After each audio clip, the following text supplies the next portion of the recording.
Legal Tips, brought to you by Durr Barristers. You may not know it, but there are actually 4 different offenses that relate to drinking and driving. They all carry the same punishment: a fine or possible jail, a license suspension, and a criminal record. Only one of these offenses actually relates to the level of your blood alcohol, and that's driving over 0.08. That's measured by a breathalyzer. The other 3 offenses are not measured.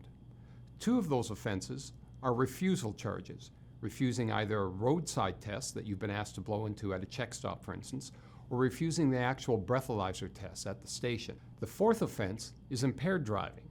And impaired driving means that a person's ability to operate their vehicle is impaired by either alcohol or a drug. And impairment by alcohol is well known to most people. It's those things that you and I see in other people when we know they've had too much to drink. Staggering, slurred speech. They think they're standing still, but they are not. They drop their keys, can't pick them up. Any of those types of things will be used by a judge in assessing whether the person is impaired or not.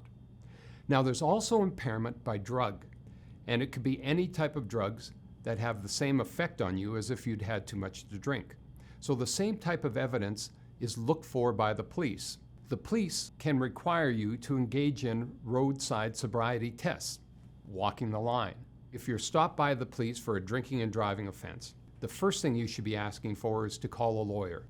The police will provide you with a phone, or they may allow you to use your own cell phone.